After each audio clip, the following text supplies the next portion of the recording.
हमारे भारत में जनजाति जो होते हैं, जिनको ट्राइब्स कहा जाता है, उनकी बहुत अच्छी खासी संख्या हमारे देश में।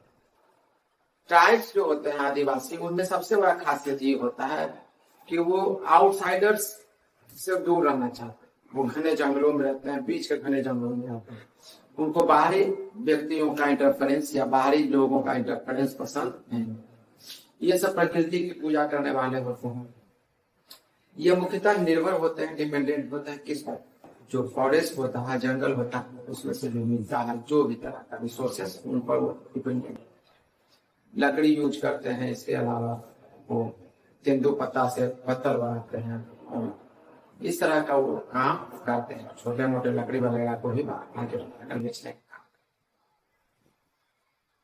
तो 16वीं 17वीं शताब्दी तक इनको एक मतलब वहां तक इंटरफेरेंस किसी भी बाहरी लोगों का नहीं होता था।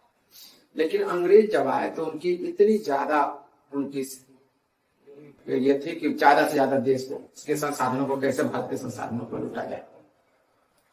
क्योंकि इंग्लैंड में रिवॉल्यूशन हुआ था, ठीक ना, इंडस्ट्रियल रिवॉल्यूशन, तो वहां पर रॉ मटेरियल्स की बहुत जरूरत थी।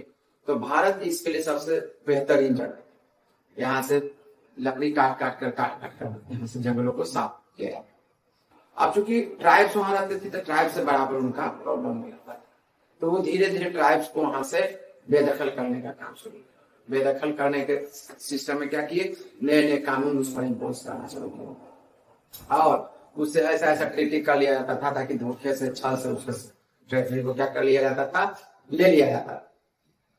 तब धीरे धीरे धीरे धीरे ट्राइबल्स जो थे, ठीक ना, वो अंग्रेजों के खिलाफ या अंग्रेज जिनको अपॉइंट करते थे वहां से रेवेन्यू और टैक्स कलेक्ट करने, या जब ये लॉ कानून बनाते थे तो ये जब अपने अधिकारियों को अपॉइंट करते थे तो उन अधिकारियों के खिलाफ ये जो ट्राइबल्स थे, आदिवासी थे, संघर्ष किया। ये बराबर संघर्ष करते थे, क्योंकि बहुत ही इस लड़ने में किसी से डरने वाले समाज में से नहीं, ठीक नहीं, ये आपको समझना चाहिए। तो ये डायरेक्ट किसी से भी भिड़ जाते थे, लेकिन इनमें प्रॉब्लम, डिमेरिट्स क्या था कि ये जब भी लड़ते थे तो इनके पास वही पुराना तीर तलवार ये सब था। लेकिन जब अंग्रेज आया था, अंग्रेज के पास एक से एक आदमी का हथियार हुआ करते, ठीक ना। और दूसरा सबसे बड़ा ड्रॉबैक इनके जो रिवेलियंस था, इनके जो रिवॉल्ट था, उसमें सबसे बड़ा क्या था कि ये कभी यूनाइट फॉर्म में कभी भी अंग्रेजों के खिलाफ विद्रोह नहीं किए। छोटे छोटे टुकड़ों में, कभी आसाम में, कभी मणिपुर में, कभी उड़ीसा में, कभी छोटा नागपुर में तो बराबर होता है, छोटा नागपुर में, बंगाल में, महाराष्ट्र में, गुजरात में, है ना, ये सब अलग अलग जगहों पे ये। आज हम उसी कुछ रिवेलियंस के बारे में बात करेंगे, ठीक। चलिए, सबसे पहले आप बात करेंगे पहाड़िया रिवेलियंस के बारे में। इसके बारे में पहाड़िया रिवेलियंस, ठीक।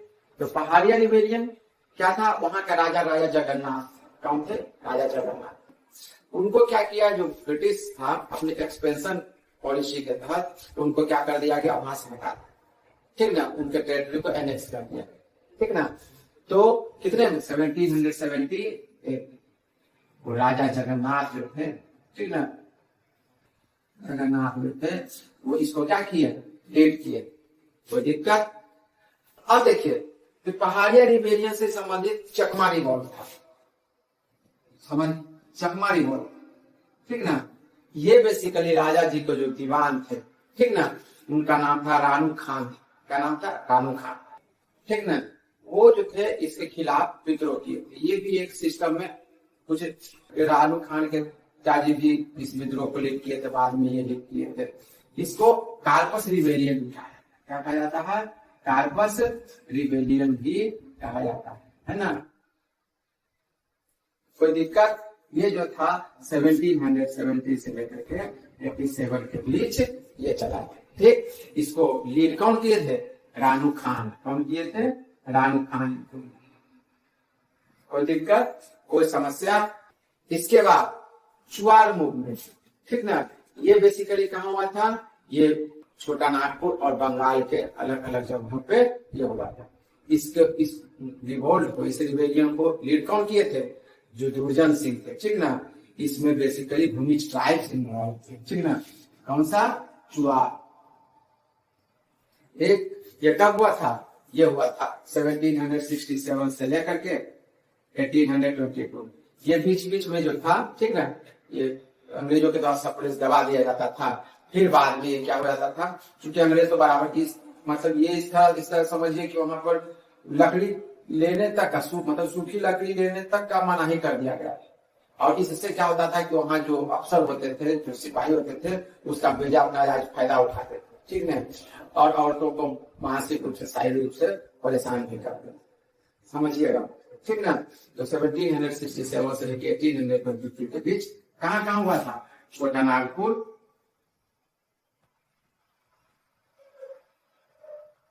छोटा नागपुर में हुआ था। और कहाँ हुआ था? बंगाल में। छोटा नागपुर और बंगाल के भाग में हुआ था। इसको लीड कौन किए थे? दुर्जन सिंह। कौन किए थे? दुर्जन सिंह, ठीक है। इसमें बेसिकली भूमिज ट्राइब इन्वॉल्व कौन थे? ये सब भूमिज ट्राइब इसमें आते थे। इसके बाद उरांव ट्राइब्स का जो रिवोल्ट था, ठीक है, तोमर रिबेलियन बोला जाता है। क्या हो जाता है? ठीक ना, उरांव, ठीक,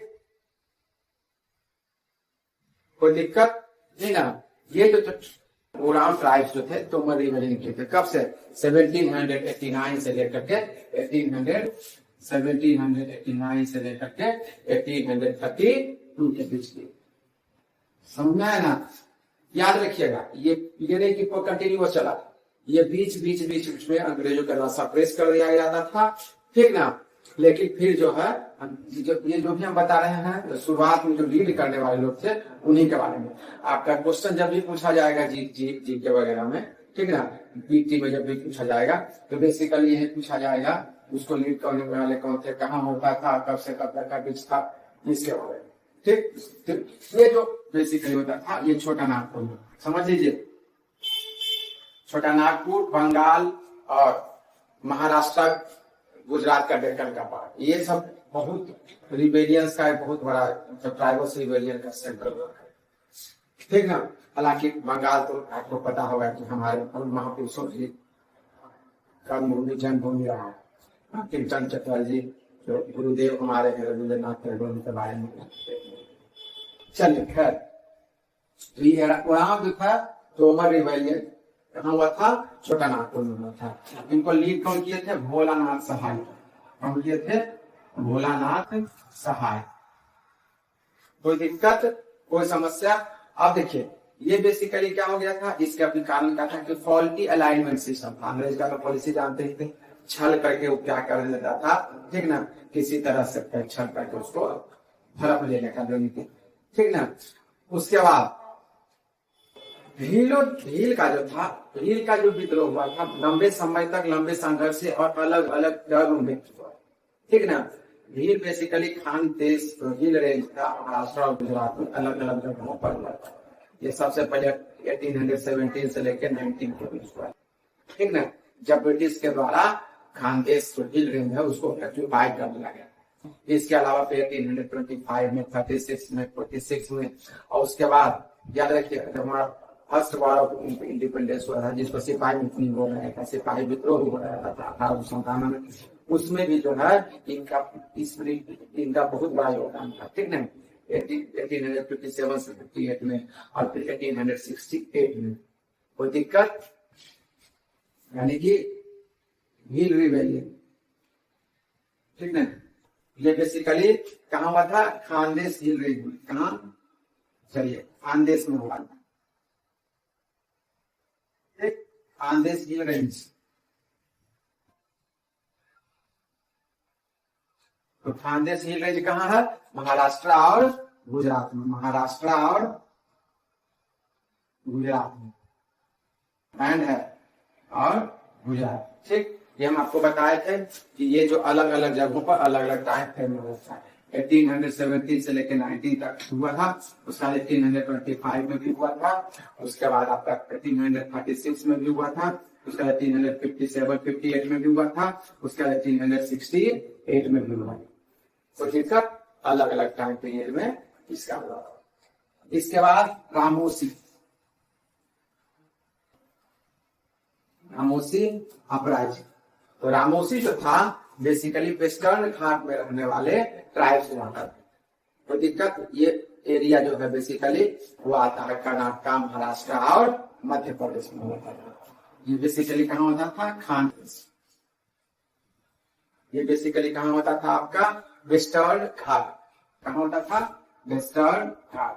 जब आप ज्योग्राफी पढ़ते होंगे तो आपको पता होगा ईस्टर्न घाट और वेस्टर्न घाट, ठीक ना, इसके बारे में बताया जाएगा, उसका जो फिजिकल जो कैरेक्टरिस्टिक्स है। तो ये वेस्टर्न घाट में कौन कौन सा जगह हो गया? कर्नाटक आ गया, महाराष्ट्र का कुछ पार्ट आ गया और मध्य प्रदेश, ठीक ना, ये जो क्षेत्र था। अब देखिए, तो रामोसी अपराइजिंग जब हुआ था, इसका सबसे बड़ा कारण क्या था? इसका कारण ये था कि जो वहां का जो टैक्सेशन पॉलिसी था, मतलब रेवेन्यू सिस्टम, उसमें क्या किया था? देने से मना कर दिया गया था। इसमें 1822 में कौन थे? चित्तूर सिंह। 1822 में चित्तूर सिंह इसको क्या किए थे? लीड किए थे। और 1826 में इसको कौन लीड किए थे? उमाजी नायक और बापू सावंत। कौन किए थे? उमाजी नायक और बापू सावंत किए। तो दिक्कत। इसके बाद रामोसी अपराजिंग के बाद अहोम जो है वो आसाम का ट्राइब था, ठीक ना। अच्छा, ये जो था अहोम जो था 1828 से लेकर के 33 के बीच ये रिवॉल्ट चला था। इसका बेसिकली मेन कारण क्या था? ट्रीटी ऑफ यांगदाबू, ठीक ना। ये जो 1826 में जो हुआ था, ठीक ना, उस 1826 में जो ये ट्रीटी हुआ था, ठीक ना, इस ट्रीटी के खिलाफ में और उसके जो टेरिटरी को क्या कर लिया गया था? हड़प लिया गया था, ठीक ना। इसी कारण से ये चला था 1828 से लेकर के 32 के बीच। समझ में आया ना? चलिए, अब इसके जो लीडर, इसको लीड कर रहे थे, वो कौन थे? वो माधर कुंवर थे। कौन थे? वो माधर कुंवर थे। कोई दिक्कत, कोई समस्या? इसका रीजन क्या था? ट्रीटी जो हुआ था, कौन? यांगदाबू का जो ट्रीटी हुआ था, वही इसका सबसे बड़ा कारण। कोई दिक्कत? अब चलिए, अब हम लोग बात करते हैं खासी अपराइजिंग के बारे में। तो खासी आपको पता होगा, ठीक ना, गारो, खासी, जयंतिया, ये सब जो है नागा हिल्स, ये सब जो है हमारा जो नॉर्थ ईस्ट में जो स्टेट है वहां, ठीक ना। ये खासी अपराइजिंग, खासी अपराइजिंग कहाँ हुआ था? खासी और जयंतिया जो हिल है, ठीक ना, जयंतिया हिल्स रीजन में ये जो रहते हैं ट्राइबल्स जो रहते हैं, उनके द्वारा किया गया था। ये क्या किया गया था? तिरुत सिंह थे, ठीक ना, वो क्या किए थे कि खासी हिल्स को क्या कर लिए थे? कब्जा कर लिए थे। कब? 1828। कब कर लिए थे? Annexed by Britishers. कब कर लिए गए थे? 1828 में इसको क्या कर लिया गया था? एनेक्स्ड कर लिया गया। उसका 1821 से लेकर ये खासी अपराइजिंग चला। कोई दिक्कत? इसको लीड कौन कर रहे थे? तिरोध सिंह इसको लीड कर रहे थे। कोई समस्या, कोई प्रॉब्लम? अब हम लोग आगे बात करते हैं। खासी अपराइजिंग हो गया। अब हम लोग बात करते हैं फोल अपराइजिंग के बारे में। ये बेसिकली महाराष्ट्र में शुरू हुआ था 1822 से लेकर 20, ठीक। ये बाद में फैल गया था तरांगा हिल्स जो है आपका महाराष्ट्र में मेहसाना में, वहां पे। चलिए,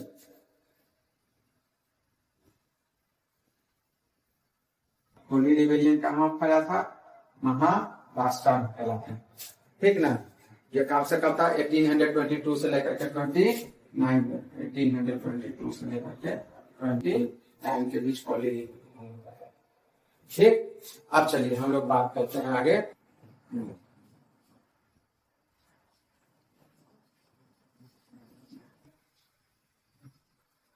इसको लिखते हुए चले जाना है, ठीक ना। अब हम लोग बात करते हैं जो ताना भगत मूवमेंट के बारे में। ताना भगत जो थे छोटा नागपुर के एक उरांव ट्राइब्स के क्या थे, वो मतलब एक हेड हुआ करते थे, ठीक ना। तो इसको बोला जाता है ताना भगत, ताना भगत। ठीक, कोई दिक्कत? ये जो ताना भगत मूवमेंट था, ठीक ना, ये बेसिकली उरांव ट्राइब्स के द्वारा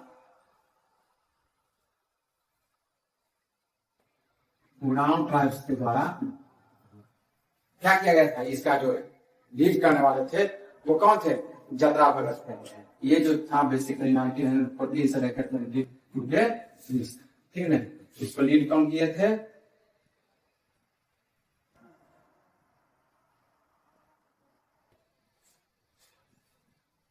उसके बाद रानी गाइदिन्यू मूवमेंट जो चला था, ठीक ना। ये बेसिकली मणिपुर का एक ट्राइब्स होता था, उसकी वो एक रानी थी, ठीक ना। उसको हम लोग बोलते हैं हड़का मूवमेंट।